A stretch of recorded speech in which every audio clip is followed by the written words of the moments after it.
Welcome back to the Menopause Movement podcast. I'm your host, Dr. Michelle Gordon. If you're watching on YouTube or on Facebook, thanks so much for being a part of the Menopause Movement. Today on the podcast, we welcome Linda Babulic. After suffering a medical emergency and being sick for over 3 years, Linda finally woke up to her power.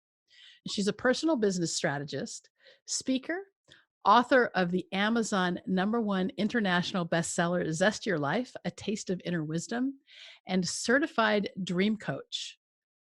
With over 25 years of experience in the public, private, and nonprofit sectors, she has worked with people from all walks of life, from the Right Honorable Kim Campbell, the first female Prime Minister of Canada, entry-level managers in the auto parts industry, federal inmates serving life sentences. She says, I help women who have lost or forgotten their dreams to move from confusion and chaos to a place of clarity. They can be confident and have the life that they design and a life that they really want. I help them build both their personal life and their businesses through values, ancient women's teachings, and heart to heart connection. It's not selfish of them to want more in their life. Her mission is to move you to a place of power, perseverance, and zest. Her talks and programs serve anyone seeking greater meaning, deeper understanding, and the kind of joy that comes from the heart. Her energy and her smile make the world a better place. She's the creator of One-to-One Business Influence Builder, Juicy, Effective Conversation Techniques, and Powerful First Impressions. During the podcast, we talk about the role stress plays in our health or lack thereof, how support is so important in life, especially with someone in a medical crisis, how women are trained to give away our power, and how to take it back. Dealing with the voice inside our heads. That's also the one I call the bitch inside my head who tells me I suck. Her experiences in shamanic traditions and vision quests.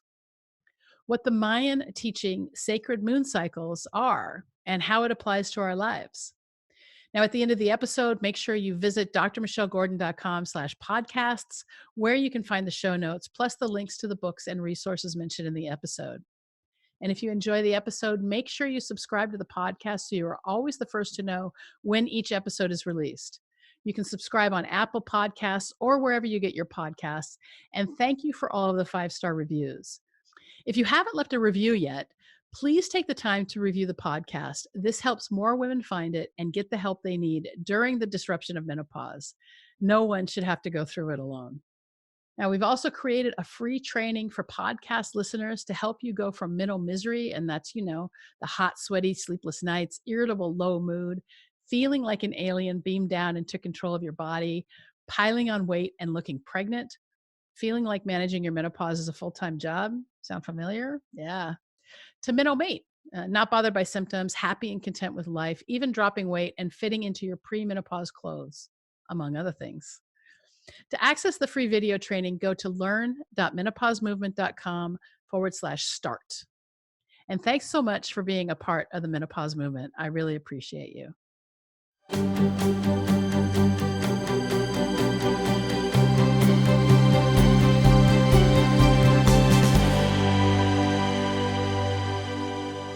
So Linda Babulic is joining us today. And Linda, I'm so excited to have you here on the podcast. It's, right in the middle. We're recording this right at the beginning of the coronavirus pandemic. And, right now I'm in New York where there's the highest number of cases in the USA. Canada's just getting started, but, some of your politicians, right? I think Trudeau's wife has it. And so we're still at the very beginning. And by the time this airs, we'll be, a few weeks into it. And what I think is so timely about talking to you is that now, everybody has to be home and they can't go out. And the world is having a chance to heal from all the stuff we've done to it, which is, really kind of interesting when you look at it from an energetic standpoint, what's happening with the world. But on top of that, you help women go from, where they are now kind of stuck and not sure what to do to where they want to be maybe and have a more zesty life, right? Through your book, Zest Your Life, A Taste of Inner Wisdom. Yeah, there it is. Right. And so you've been endorsed by Joe Vitale and you've been endorsed by Marcia Wieder. And so you've got some big names behind you. And it's exciting to have you here because now more than ever, I mean, especially with a lot of people out of their jobs, a lot of people home, more people are moving to online. And so and even, maybe it doesn't even have to be online, but let's, I'm just glad to have you here, and let's just go ahead and start the conversation and talk about how, maybe you could start with, your menopause journey and how menopause affected you in your life. Okay, I don't know if it was linked to menopause. It never really made that connection. But in about 20 years ago, suddenly I thought I was on top of the world and I was preparing meals. And then I went out for a run with the dog, which isn't like a run like runners, I was running a little bit. And then when I got home, everything blew up in my head. I was sitting at the dinner table and I lost my power of speech and I had a massive, massive headache. So it looked like I might be presenting with a stroke.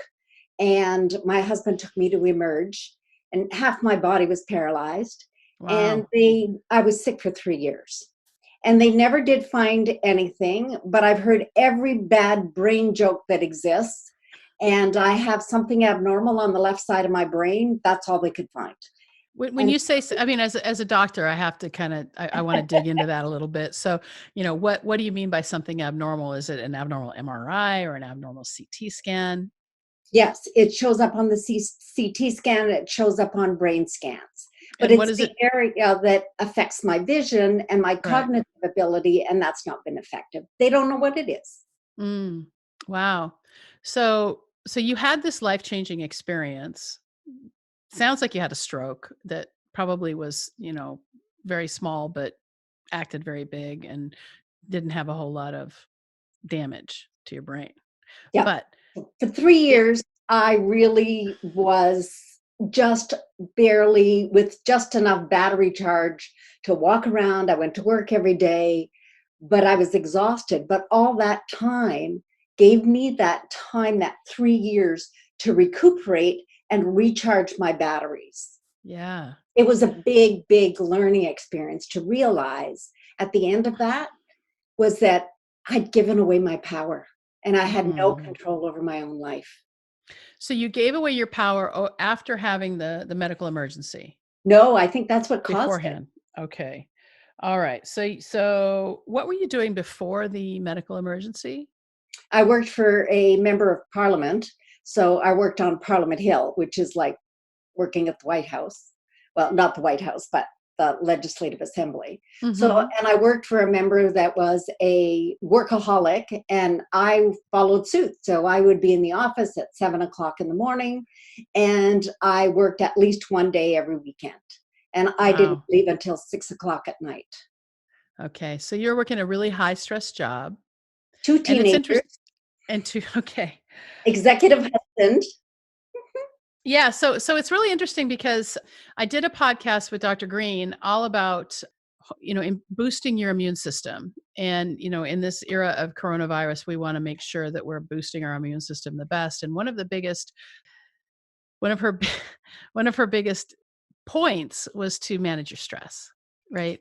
So, stress can be, and she talks about stress and she talks about adrenal fatigue and how that is so important. And if you haven't watched that episode yet, make sure you go back and watch it. But in a nutshell, you want to make sure you're taking the right supplements to help your adrenal glands through this time of weirdness and stress.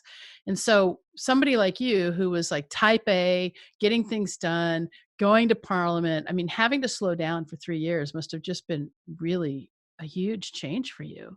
Yeah, it was tough. And during question period, my member only had a love seat. So I would go up to another office to a member that had a nice long couch, and I would go lie down and have a nap for an hour. And then Uh-huh. his staff would wake me up when it was time for me to go back to my office. Wait, So what is question period? Because it's I'm an not hour familiar with every that. day where the members of parliament get to ask each other questions. Okay.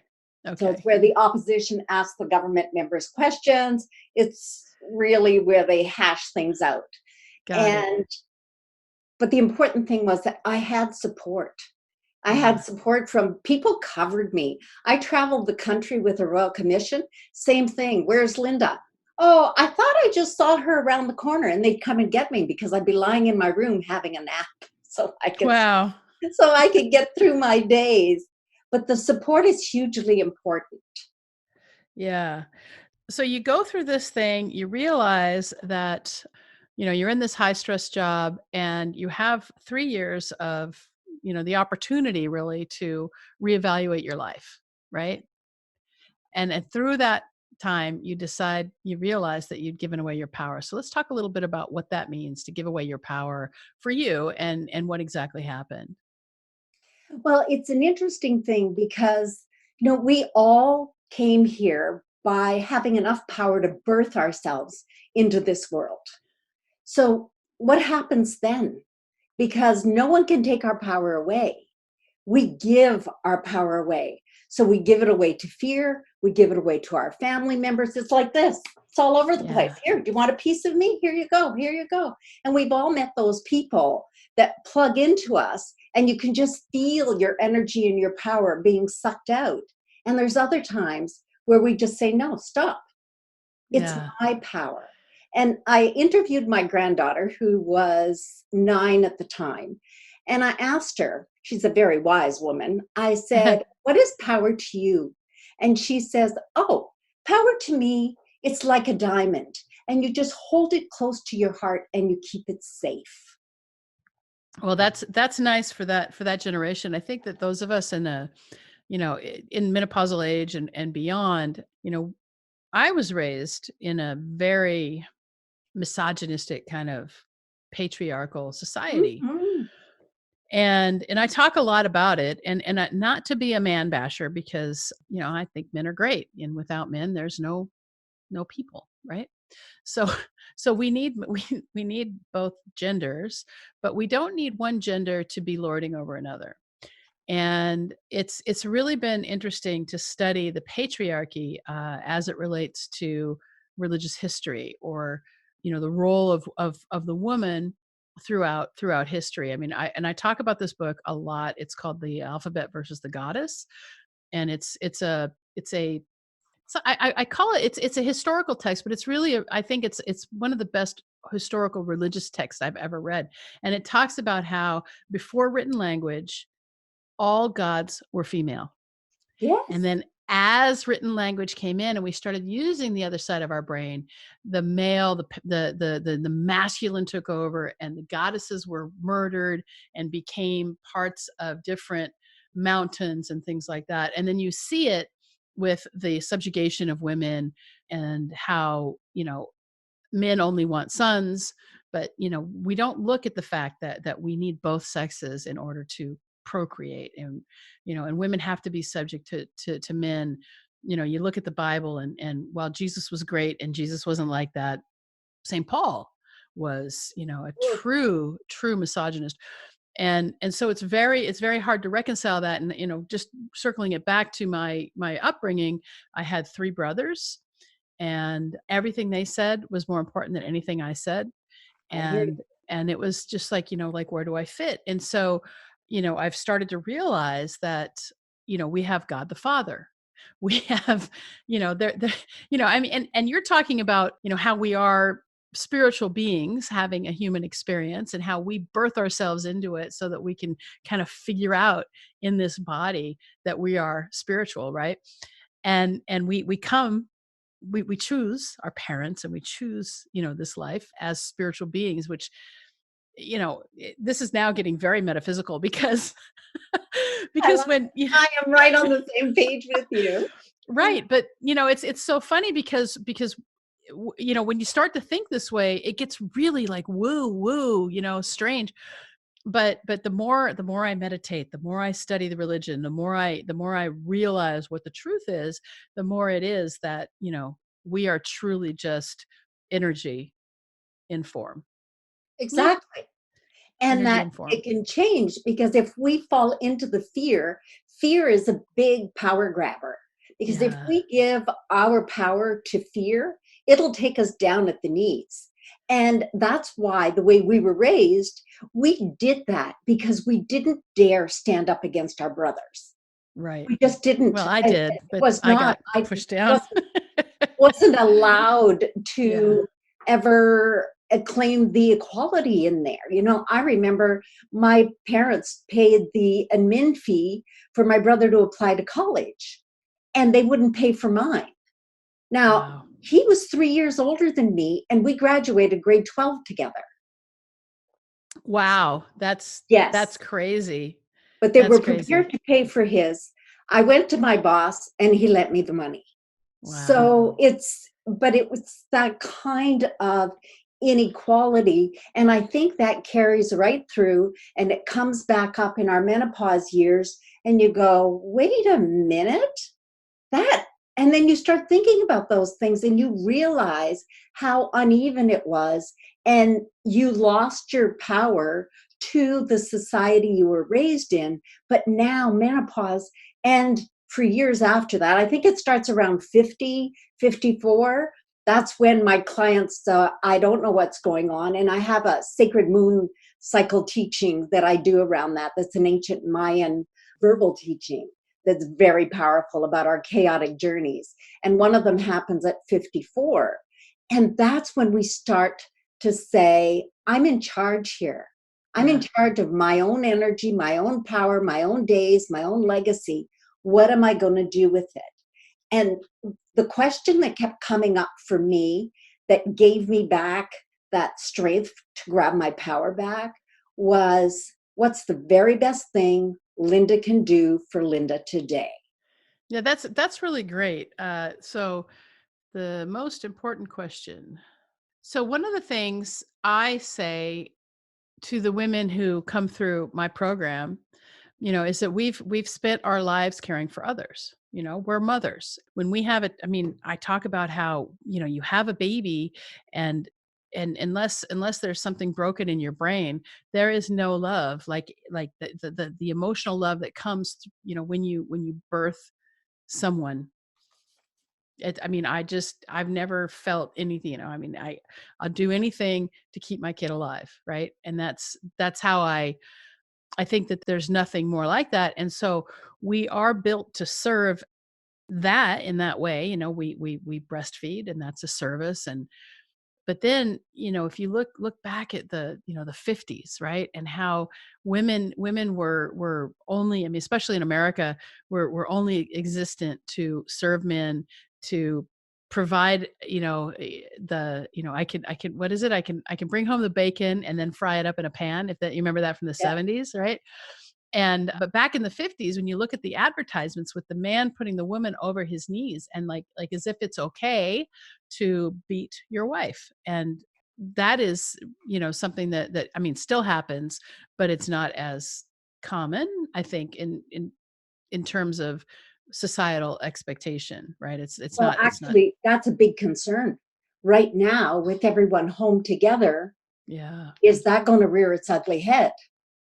It could. Because if there's families together, couples together, that she's a victim to violence, that violence may climb right over and she won't feel like she's safe enough to get out or call a friend or anything.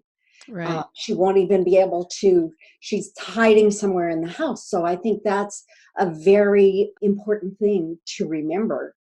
Um, Yeah, I'll make sure that we, remember that if you are, I mean, we've had a couple women on who've had, pretty significant domestic violence problems in their past that they were able to get out of.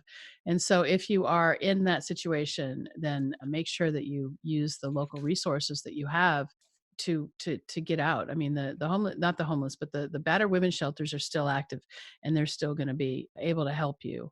So that's, I think that is, with everyone being home, that certainly is a concern.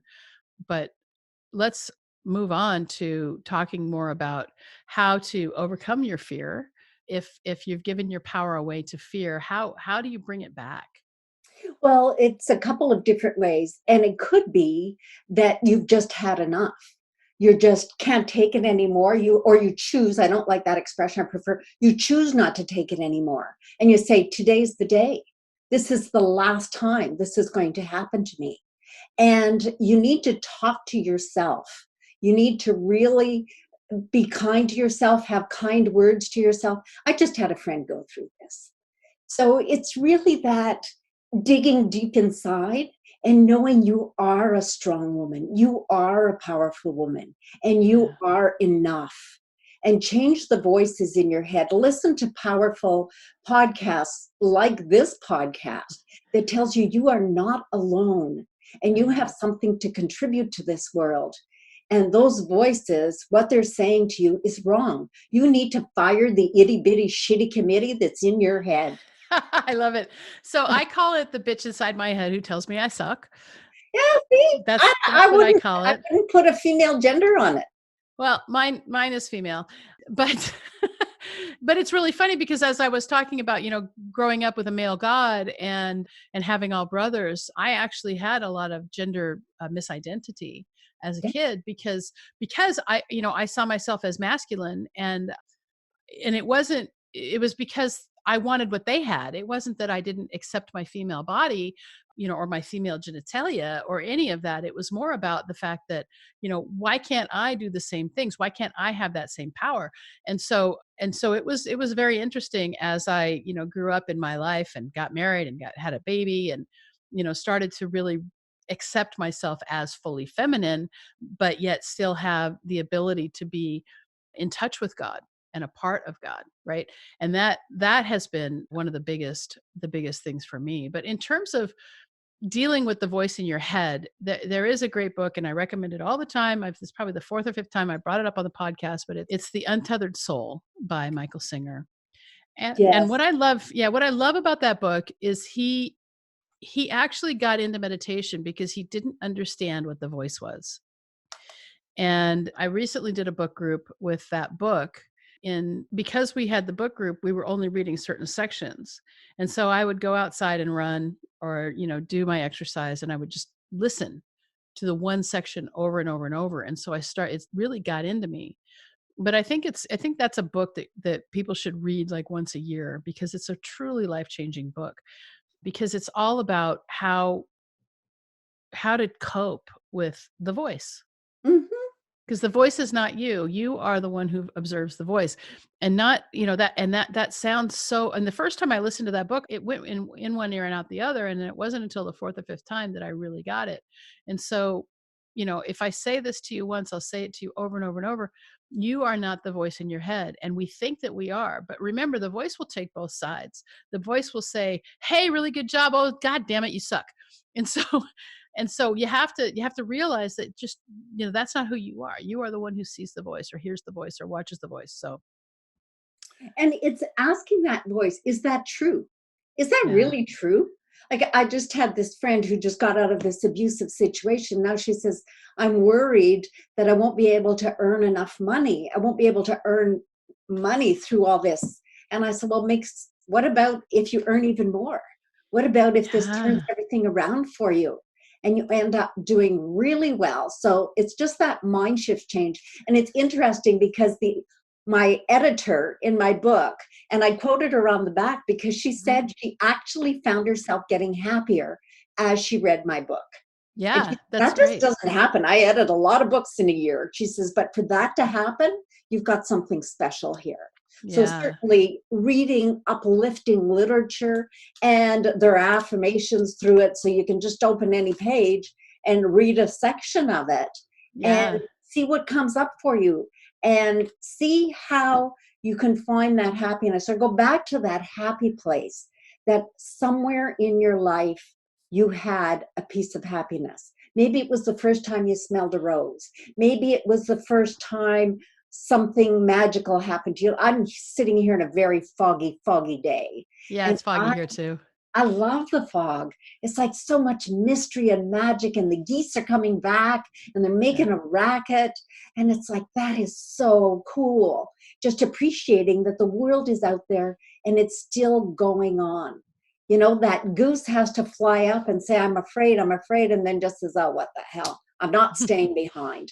So I think this is a tipping point and a great opportunity for women like yourself and myself and your listeners and my listeners, let's just link arms. Let's make this Yeah. happen. Make this world a better place because it's up to us. And this may be the perfect opportunity for us to put our gifts out there. Somebody wants what we have because we've been around for a long time. We lived through SARS, we lived through 9/11, we lived through a lot of stuff. And Yeah. now is the time for us to take those gifts. And it may be as simple as smiling at someone, It's just true. to smile and a nod. And that's all. We're walking around the neighborhood. That's all you can do is say hello. Yeah, that's true. Well, I think that in terms of, looking for opportunity and reframing. I mean, you talk about how, you reframed for your friend who says, "I'm afraid that I can't." And you said, "Well, what if you could?" And that is, it's classic NLP, but it's But it works. it does, it works because at the end of the day, and I teach this, that we live our whole lives inside our mind, right? And this is something that Wayne Dyer said that really stuck me. It stuck with me so much, the late great Wayne Dyer, who was such an amazing spiritual teacher. And he basically said, you live your whole life in your minds, why not make it a happy place? Right? Because, and we have, 90,000 thoughts, 60,000 thoughts a day. About 90% of them are, untrue or negative or unhelpful. And so how can we improve, and you just got to start by being aware. Once you wake up to it, then it's a lot easier, once you realize that, oh, this is happening, and you just try to be a little bit mindful. I find that meditation has really helped me over the last couple of years in terms of, you know, I don't worry. I mean, the market is crashing. Almost all my cash reserves are, and They're somewhere. They're doing something. They're on vacation right now. They'll be back. I it love that you said awaken because the yeah, very first section in the book is called Awaken the Woman Within. yeah, And that's that's great. what happens in menopause. The woman within can't be held down anymore. So the Yeah, floodgates open and she's awake. And you got to watch out, when you put your feet on the floor and the devil says, "Ah, shit, she's up." There's going to be trouble. That that's going to happen. And I don't know about your political views, but I certainly think that your president has done women a big favor, and he's not even aware of it because uh, he yeah, pissed us off. he did. He pissed us off. You made us mad. And Well, that's very dangerous. And I well, find women are more stepping into their power now than ever. And that power and the control is the hand in glove. It's like, yeah. yes, today If is we the could just day. get a real woman presidential candidate, I'd be so happy. Yeah, But we're not that'd ready be for a good that yet. start. And maybe Yeah. this will shake her out. Maybe she's going to awaken inside of her and be a strong candidate. Yeah, And we'll it's see. about awakening that woman inside of us. And when that woman within wakes up, sometimes it's just a friend giving her a nudge. Sometimes it's this podcast, and you go, "Yeah, that's me. I want to awaken." That woman is shaking. That's the voice in your head that you're hearing. She's saying, "Wake up, wake Yeah. up." And then pretty soon she's yelling at you and throwing rocks at you and saying, "Linda, wake up for the love of God. I made you sick That's for 3 years. Are you going to wake up yet?" And then I realized life is too short to even spend a moment not being zesty and not being happy. Because I don't know about you, but I put a lot of friends in the grave in the last couple of years. And yeah. life is short. So let's follow Wayne Dyer and say yes. And I mean, even he's left us, Yeah. So let's make every moment count because we can find beauty and love in every moment. We can. I agree. There is beauty and love in every moment, and there's opportunity around every corner. And it's our time right now to be lifting up each other in terms of community and in terms of, walking into our power and trying to discover what that is. And in terms of, figuring that out, what I've noticed is that, as women wake up and start to walk into their power, so many relationships change. And so how do you help a woman prepare for that change? I mean, her marriage might dissolve, or her, relationship may not weather it. And so how do you help women kind of get ready? Because listen, you go through this stuff, I mean, you're going to change it. You can't help it. Yeah, absolutely. And it's really important that you're the one that stands in your power in the relationship. And it's not about changing somebody else. I've been married for 48 years to the same man who Yeah. happens to look a lot like Wayne Dyer. Bald. This is, yeah, yeah, which is a little weird because he didn't always, but he does Yeah. now. That's And funny. it's really a matter of giving each other opportunity to grow, but it's up to me to heal myself. And I've had to take a stand for myself and heal. Remember, the women, we're the healers. And so it's our responsibility to heal ourselves and not to try to fix somebody else. Whatever his issues are, I can't fix them. It's Yeah. not my circus, it's not my monkeys. I will do my best to help you help yourself, but I'm only going to hand you the book, and it's up to you to read it or not read it, and to do or not do. But it's up to me to design the life that I want, the life that I feel good in. And if I don't feel good in it, then I will have a conversation, and I will certainly tell him where I stand, that this isn't, I don't like this kind of thing that's going on. And it takes sometimes a couple of days, but he'll react and we're still together because of that. And sometimes that doesn't work. I mean, 52% of the population is getting divorced. So Right. they don't know how to handle those tools, but it's a lot of compassion and understanding that, like we were raised in that patriarchal world, so were they. They were Yeah. raised to be the big boss daddies and to just always be there, to always, yeah, but I'm the man. I'm in charge. Yeah, well, I got a newsflash for you. You're not in charge Yeah. of me. Right. Well, that's really important, I think, because what happens, I think, as we walk into our power, our significant others. I happen to be married to a lady, but I was married to a man in the past, so I get it. We change, and then the things that they notice about us, they may rail against the change, right? And they rail against our changes, and we look at them and say, "But that has nothing to do with me. That's not my problem. This is you. This is you." And for somebody to just walk away and just like not, and so when you've had like this constant push and pull over, 20, 30, 40, 50 years, and then all of a sudden now, one partner is like fulfilled maybe, or distant in a way that just, not I wouldn't say, I don't know if distance the right word, but detached from outcome, because that's what happens when you start to discover yourself. You get more detached from outcomes. And when you get detached from outcomes, nothing can phase you. And so then you just like stand there, and the winds are whipping around, and the world is, going fucking crazy. And you're just there, and you're like, wow, this is really interesting. And then Hmm. you get that great line, you don't give a shit. Yeah. Mm, yeah, You don't get. yeah, you Yeah. noticed. It's the matter of being able to stand, like you say, in the wind, strong with all of that going on around us, and know where we are. But we can only do that if our feet are well planted on the floor, in the Mhm. ground, in Mother Earth. Through, I'm like you. I meditate every morning. I journal my meditation every morning, and my book, 60,000 words, one word, mindset.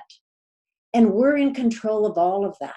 And Yeah. so to be able to ground myself, center myself every morning, it's like, oh, you're doing that again? Yeah, I'm doing my meditation Yeah. every morning. That's what I'm going Yeah. to do So now. and that's really important. And in the middle system, I have, we teach the middle mate way of living. And it's we start with diet, we talk about the middle-mate way of eating, the middle-mate way of moving, and then we get to the middle-mate way of thinking. And when we do that, we start talking about the ways to look at the world and how we can change it ourselves. And then with the community of all the middle-mates, everybody supports each other, and it's just like, oh my gosh, so it's really great because what I didn't when I followed this calling to create this minnow system, I was like, I mean, I went through menopause, right? And I was like, oh my God, what is happening to me? And why did I just gain 50 pounds? And why do I feel like shit? And how come, people are saying, well, you just got to get through menopause, then the weight will fall off. I'm like, I don't want to wait that long. Menopause can last for 20 years, right? And I'm miserable. And so, I coined this phrase of mental misery. And, so I was totally in mental misery. And so then I started like studying and like, okay, I got to get through this. What is it? And I thought, I can't be the only one. So I'm like, okay, I'm going to do this. And I created this course, with a few women who bought with me. And then I started seeing that, I mean, the changes just from, going through this where I was like, well, wait a minute, all I'm doing is like, I'm trying to teach something. And it was just, and now it's like the results are so much better than mine. I've got a couple women who've lost over 40 pounds in 6 months or something. And it's just like, what is happening? Because like it took me like a couple of years to lose 50 pounds, right? And I'm just like, what is happening here? I mean, and I think just to go back to Zest, right? Yeah. And talk about it from Zest, it's like I've walked into who I was supposed to be. Right. And I had this programming from when I was 5 years old that I discovered through a little meditation with James Wedmore, actually, that I had a programming from my mother saying that doctors are rich. And so my little 5-year-old brain decided that I could only make money if I was a doctor. All right. Right. But then I became a doctor, but that wasn't my true calling. Yeah. And so my true calling was, I mean, here I am, and I'm a doctor, and it's okay. But it's just really funny to see that, how the subconscious mind is so powerful, and the subconscious mind will run you through the programming that it decides, even when we don't have the history or to be able to manage, what those emotions are, like a 5-year-old, right? So what I guess to bring it all back is, we all have a purpose, every single one of us.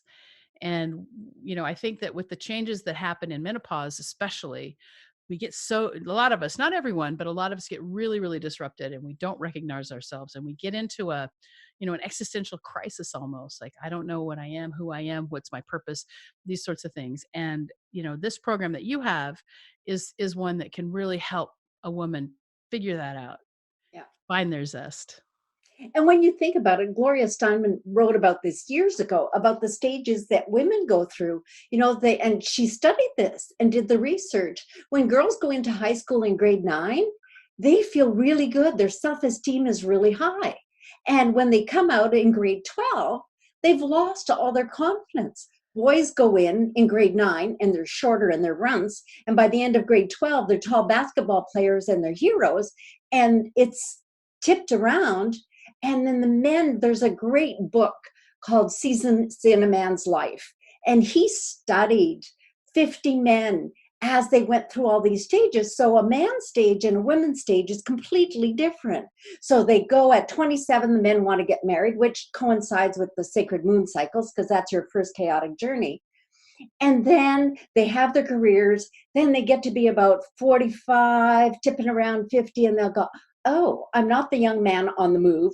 Or they are the young man on the move, and that's all they can think of is chugging it up. Because at 27, they had the realization, I need a wife, I need kids, I need a Porsche. Hmm. And then, they have their kids, and then they retire at 50, 55, 60, 65, whatever it is, and they're done. They just want to sit on the couch. They are finished. This is a big generalization, but look around. Women, on the other hand, we finally it's like, wow, I got through university. I went back as an adult. I had 2 kids and 2 little kids and an executive husband. And I had taken courses but I finished my degree, and then I went to work, still had the kids. Then I worked really, really hard, got all through that. But I'll tell you, once the kids were gone and I was free to live my life, I mean, my life had really just started 7 years ago when I moved back to Ottawa. And it's Yeah. like, oh, that's when I launched my book. That's when I had my show. Once a month, I would have a show on a stage where I would get 6 speakers to tell a story from the heart. That's how I got to know thousands of people in Ottawa, which I had no connections then. And it just did everything for me. And I knew, you want a different personality, you put a microphone in my hand and put me on a stage, or put me on a podcast, or put me where I get to talk to people. It's totally different. What's And your Enneagram number? Do you know? no, I don't. Oh, I've okay. done it, but I don't remember it I offhand. bet you're a 3. Okay, I'll circle that. I bet you're a 3. You I'll, could, yeah, you can take Ian Crone's book, The Road Back to You you can take the Enneagram test there. And if you want to know more about the Enneagram, go back and watch Stephanie Davis on the Enneagram. It's an amazing interview. It's long, but she taught us a lot about what the Enneagram means. So, so when all right. you So you pause went back to then, school. and How old then were you when you I went back guess to school? I graduated in, I was 33. 33. I went to medical school. I was 31. Yeah, that's chaotic Yeah. journey at 33. Christ died at 33. And Yeah. 27 is that 27 club they talk about all the people dying. Chaotic journey. Mm. Like Oh, yeah. it's all here. You and I need to do this sacred moon cycle. So yeah, so let's talk a little bit, if you could, in a bit, we have about 15 more minutes or so.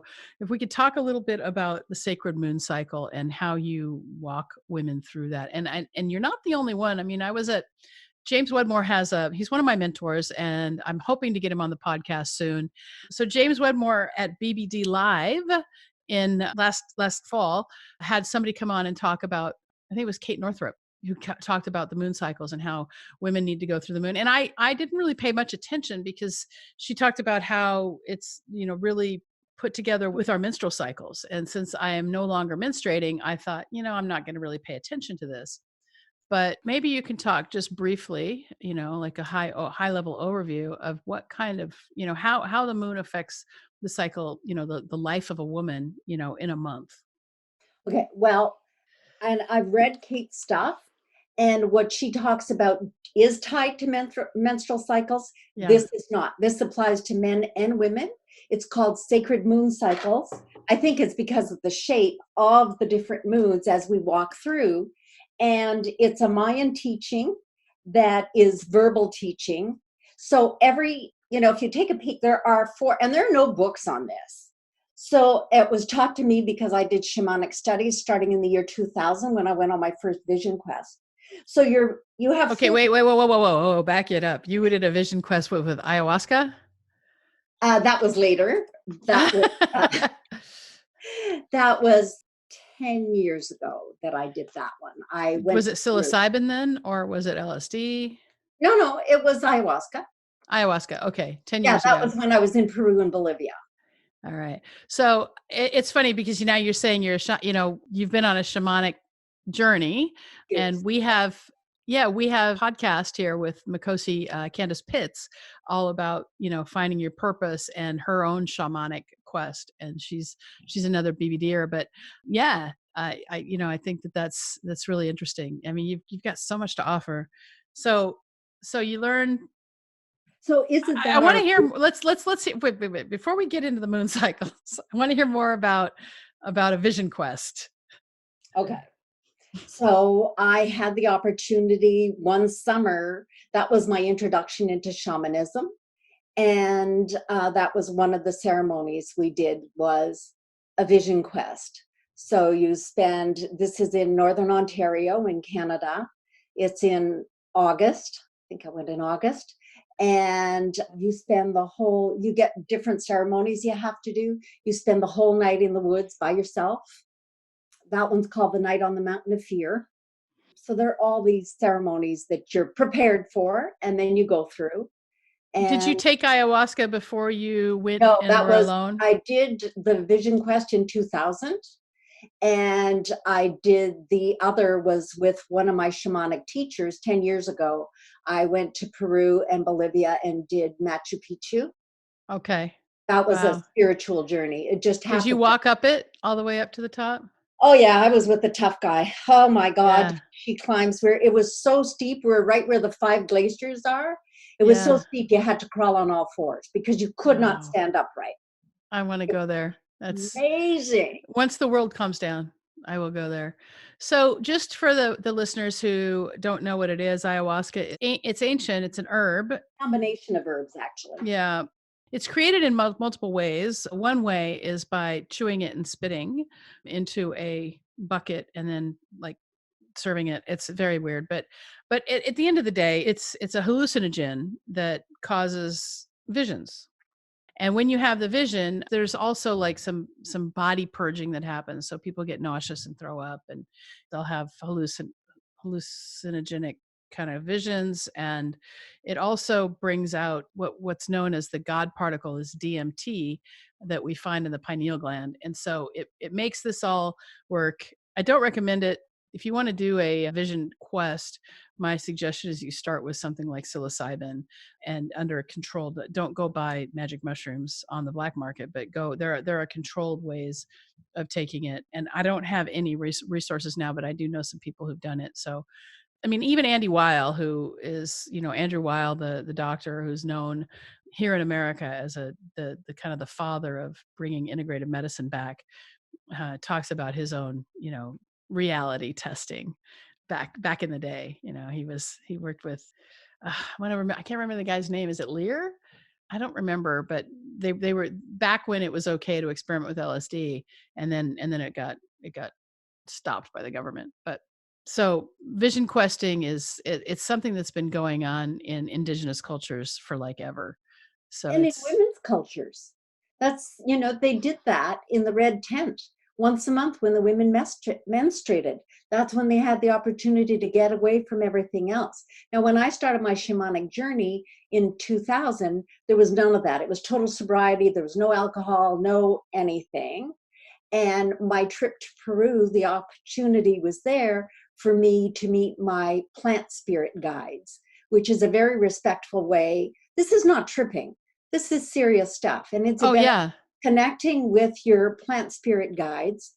And as the shaman was going around, he sort of chuckled and put his head back and he started to laugh. And we looked at each other, and the word writer was right across the screen.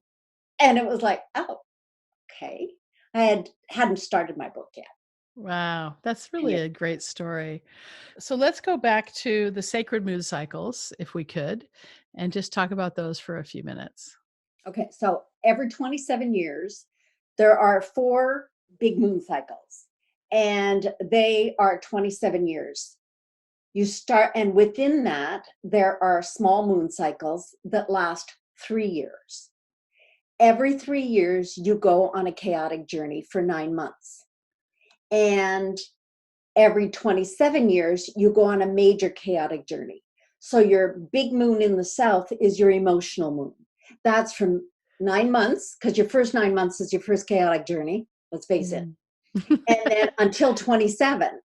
And that 27 years is the emotional years. That's your growing up years. That's where you do a lot of crying. The south is the place of the water and the emotions.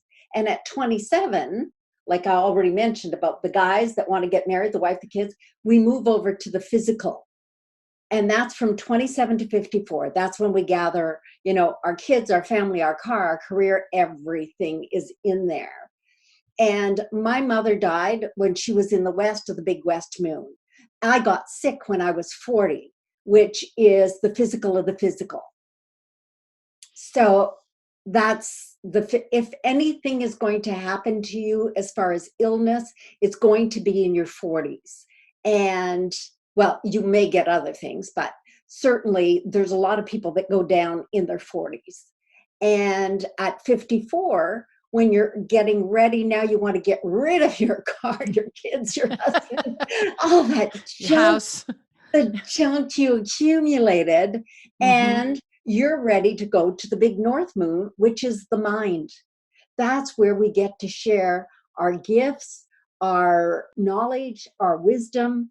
That's what happens between the age of 54.9 and 81. And then from 81, you're going into the big north, to the spiritual moon is your 4th moon. So the best way to explain it quickly is How old are you? I'm 55. Oh, so you just had your chaotic journey. It was pretty freaking chaotic too. Yeah, and chaos means you wanna clean out the closets, you take everything out, Yeah. you say, "I keep this, I throw that away, I fix this, and I'm done with that." And then you just put back what you really need in the closet. Yeah. So think of it that way. And when I was teaching it to a group of women, one woman started to cry. I said, "Let's do like this. Just go back 27 years. Where were you? You were 28 years old. What was happening in your life?" Me What? Yes. or her? I was pregnant and in college. And I'm Similarity. still the only woman to ever have a baby while a student at that school, I'm pretty sure. So you had a lot of similar experiences, I would guess, at 28 as you did at 54. And Um, anything that wasn't maybe. healed 27 years ago it will come back. So Uh, back to teaching, you'll need to think about that.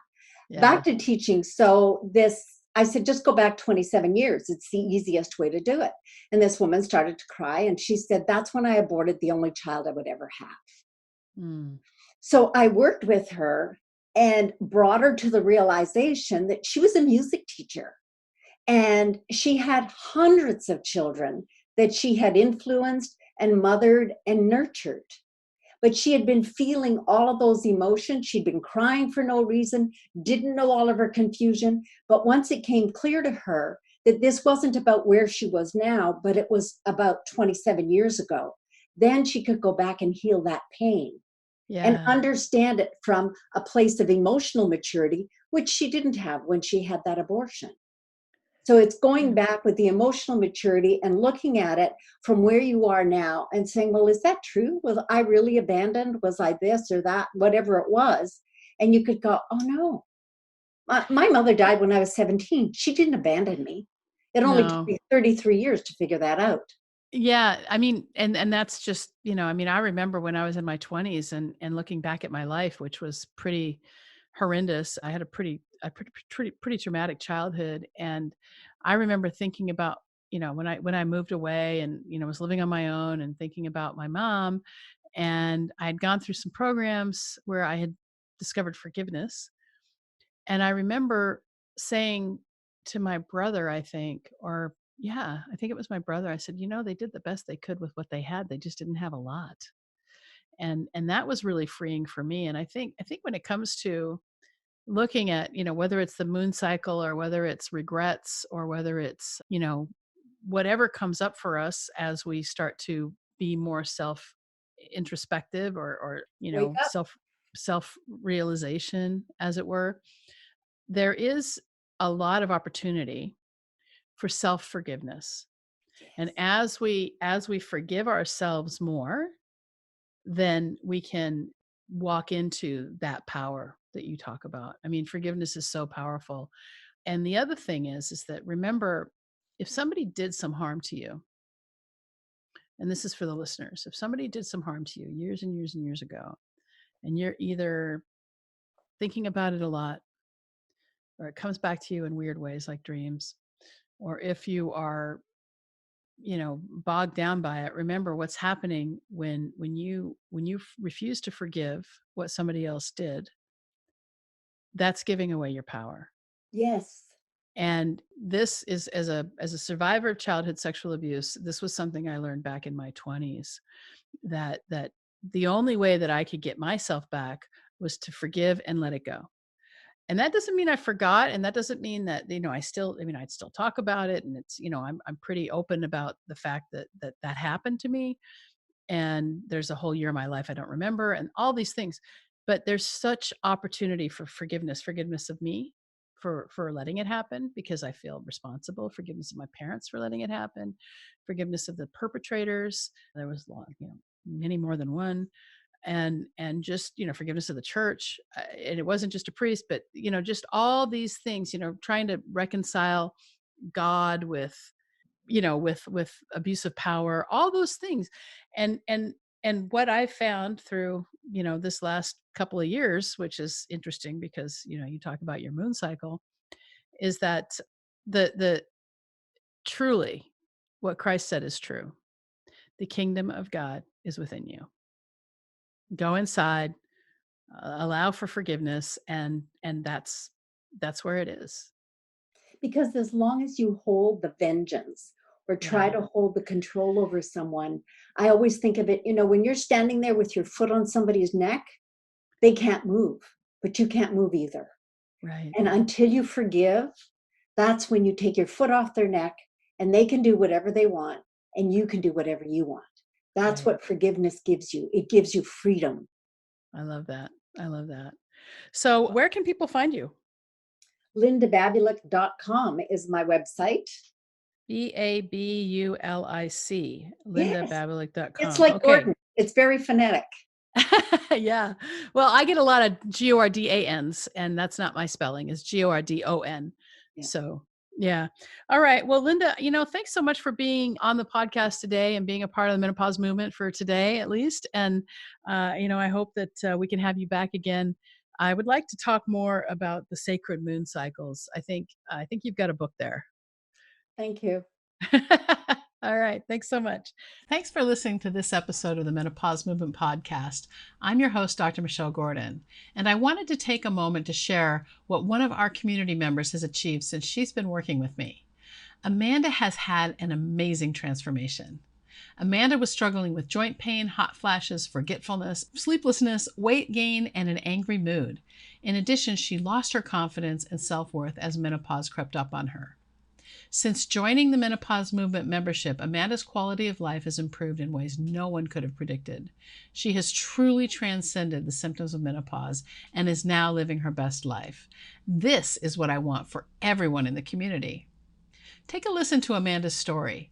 I just want to show you what's possible when you join the community and do the work. Transcendence is available for you, too. Now, here's Amanda. Hi, my name is Amanda. I am 54 years old and I live in the UK. At this moment in time, I'm in a fairly good place in my life. Recently, I've lost 18 pounds and I feel healthier and more content than I have done in a long time. However, it hasn't always been this way.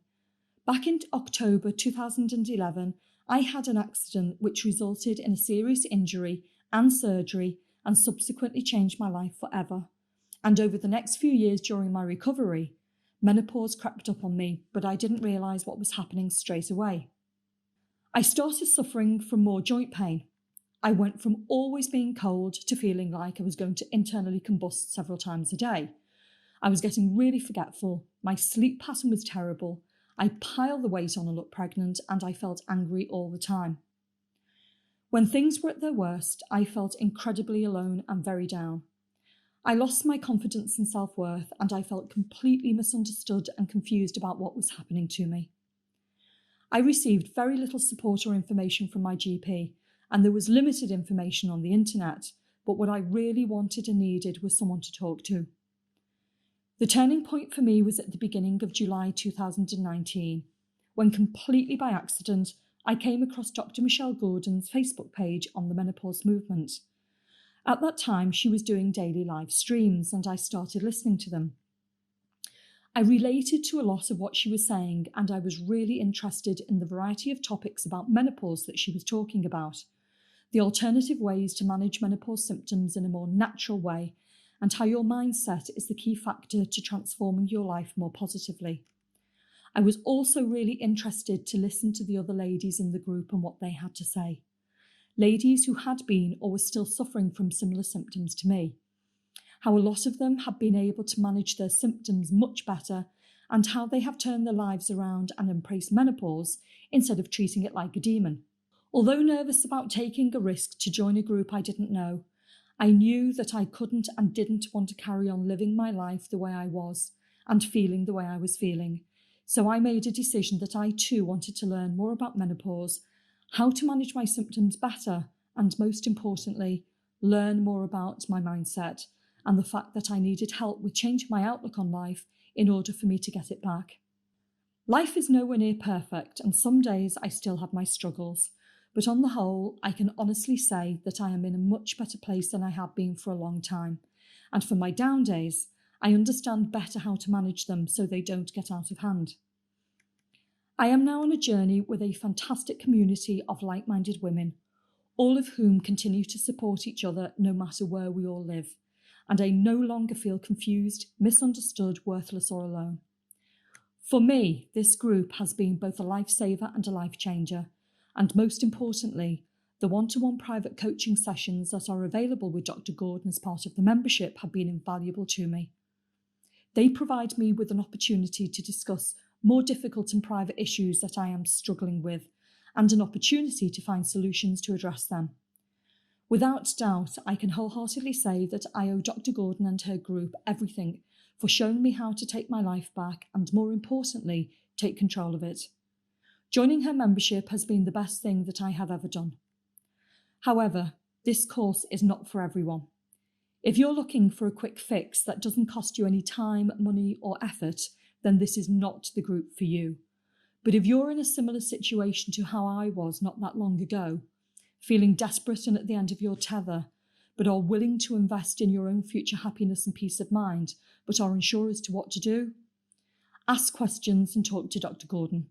And if you choose to take that leap of faith, you won't regret it, because who wouldn't want to take their life back if they had the chance? If you are feeling like Amanda, you're not alone. There is help for you in the Menopause Movement membership. I want to help you transcend your symptoms and live your best life. To discover how you can become a part of this life-changing community, go to menopausemovement.com.